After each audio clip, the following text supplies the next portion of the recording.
अस्सलाम वालेकुम जी। Welcome to my YouTube channel. कैसे हैं आप सब? उम्मीद है खैर खैरियत से होंगे, मज़े में होंगे, इंजॉय कर रहे होंगे अपनी लाइफ को और अपने फेवरेट ड्रामों को भी इंजॉय कर रहे होंगे। हाँ तो जी, आज मैं बात करने वाली हूँ 2024 के सबसे इलॉजिकल ड्रामे की। मैं बात कर रही हूँ इश्क मुर्शिद की। 18 एपिसोड अब तक उसके आ चुके हैं, लेकिन उसके पीछे लॉजिक क्या है इसकी अभी तक समझ नहीं आ रही है। बेशक आप ड्रामे को ड्रामे की तरह ही लें, तब भी कुछ चीज़ें ऐसी होती हैं जो लॉजिकल होती हैं, बट इसमें ऐसा कुछ नज़र नहीं आ रहा मुझे। बात करें अगर हम शाहमीर की, कि वो एक ऐसे सियासतदान का बेटा है जो पूरे पाकिस्तान में मशहूर है, लेकिन उसके बेटे को कोई भी नहीं जानता। किसी को नहीं पता कि वो यहाँ पे है या लंदन में है, वो यहाँ पढ़ रहा है, लंदन में पढ़ रहा है, उसकी पूरी लाइफ क्या है, उसकी प्रोफाइल क्या है, किसी को इसके बारे में नहीं पता।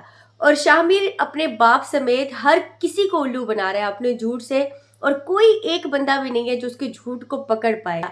अब वो एक ऐसे ऑफिस में जाकर काम करना शुरू करता है जहाँ पे सुलेमान साहब हैं, और वो इतने बड़े ऑफिसर हैं, बट उन्होंने एक छोटे से झूठ के ऊपर उसे अपने घर में रख लिया।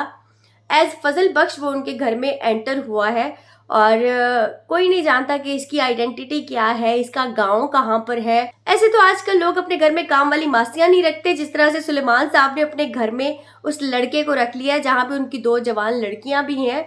और उन लड़कियों का भी हाल ये है कि उनमें से एक सीएसएस कर रही है, और कॉलेज, यूनिवर्सिटी, स्कूल, हर जगह वो टॉप करती रही है।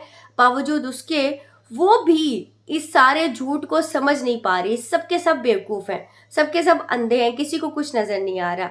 जो दूसरी बहन उसकी सुकैना है, वो एक ऐसे लड़के से मोहब्बत करती है जो कहता है कि मेरे मामू जो है मुझे जॉब करवा कर दे, मेरी सिफारिश करें, तभी मैं तुमसे मोहब्बत करता हूँ, वरना मैं तुमसे मोहब्बत नहीं करता। अपनी माँ के पीछे वो ऐसे लगा हुआ है। उनको शायद मोहब्बत का मतलब ही नहीं पता, उनकी मोहब्बत की कोई लॉजिक नहीं है। और वो अपने बाप से लड़ रही है, अपनी माँ से लड़ रही है, कह रही है कि मेरी शादी इस वजह से नहीं हो रही कि मेरा बाप उसकी सिफारिश नहीं कर रहा। और दूसरा शामिर है जो बहुत ज़्यादा मोहब्बत करता है शिबरा से, और उसके लिए उसने बोले हैं इतने ज़्यादा झूठ, लेकिन वो इस बात को भी जानता है कि शिबरा और सुलेमान दो ऐसे बाप बेटी हैं जो अपने उसूलों पर कायम रहते हैं, झूठ को और रिश्वत को बिल्कुल पसंद नहीं करते, लेकिन वो ये सारे काम पर अपनी पर्सनल लाइफ में करता रहता है। झूठ तो समझ ले उसकी ज़िंदगी का एक परमानेंट हिस्सा है ना। बाप से झूठ बोलता है, दोस्त से झूठ बोलता है, जिससे मोहब्बत करता है उससे भी झूठ बोलता है, लेकिन वो अभी तक उनके घर में मौजूद है। और शिबरा दिल ही दिल में उससे मोहब्बत कर बैठी है, क्योंकि उसने बहुत सारी जगह पे उसकी माँ की हेल्प की है, शिबरा की हेल्प की है, और उनकी फैमिली को बहुत ज़्यादा सपोर्ट किया है। तो वो मोहब्बत तो कर बैठी है उससे, लेकिन वो इजहार नहीं कर पा रहे। उधर एक फजल बख्श है जो उन्होंने फ़नी कैरेक्टर बनाया है। वो कैरेक्टर तो वैसे बहुत अच्छा है, स्क्रीन पे उसकी एक्टिंग बहुत अच्छी है, फ़न भी क्रिएट करता है वो। लेकिन उसने इतने सारे काम किए हैं जो एक आम इंसान लॉजिकली नहीं कर सकता, क्योंकि कभी वो वेटर बना हुआ है किसी 5 स्टार होटल में, कभी वो नाई बना हुआ है, कभी वो छल्ली भूनने वाला बना हुआ है, और जहाँ जहाँ पे हीरो हीरोइन बाहर मौजूद होते हैं, वहाँ वहाँ पे वो बंदा भी मौजूद होता है।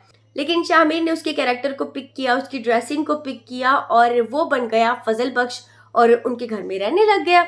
अब जी शिबरा जो है उसके साथ जाके रातों को आसमान पर तारे देखती है।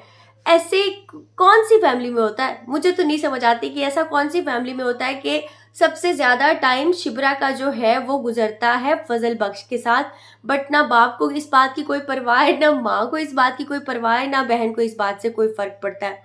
अब एंड की तरफ आ रहा है ड्रामा, तो बहुत सारी चीज़ें हैं जो होनी चाहिए, लेकिन अभी जो 2-3 एपिसोड हुए हैं इसमें बहुत ज़्यादा ड्रैग कर रहे हैं ड्रामे को।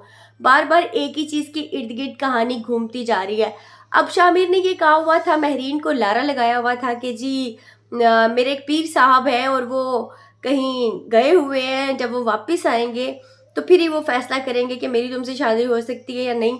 लेकिन महरीन के सामने अब उसका झूठ आ चुका है कि वो यहीं पर मौजूद है, और जो सारी कहानी इसने घड़ी हुई थी ये सब झूठ बोला हुआ था, और वो शिबरा के साथ ही है हर टाइम।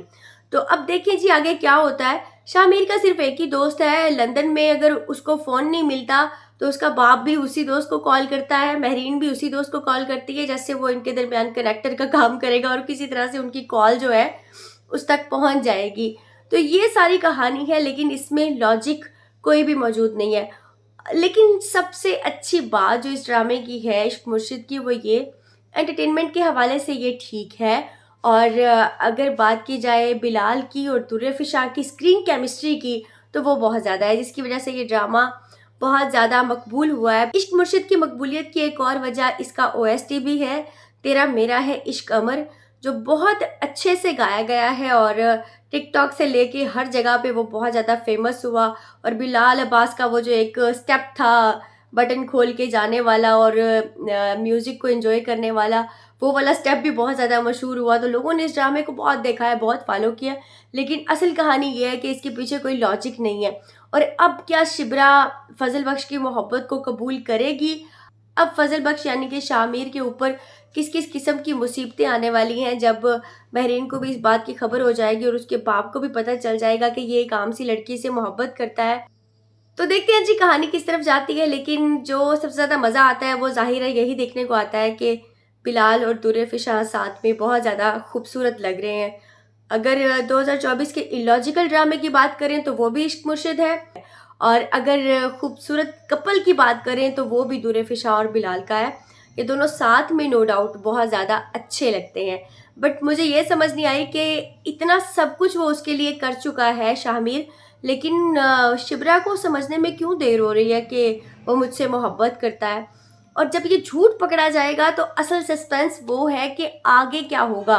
शिब्रा उसको ठुकराती है, उसको अपनाती है, कहानी हैप्पी एंडिंग की तरफ जाती है या नहीं जाती, ये आपको मैं आगे बताऊंगी। अब तक के लिए इतना ही। अगर आपको मेरा रिव्यू अच्छा लगा है तो मेरी वीडियो को लाइक कीजिए, मेरे चैनल को सब्सक्राइब कीजिए और इस वीडियो को ज़्यादा से ज़्यादा शेयर कीजिए। Thank you so much.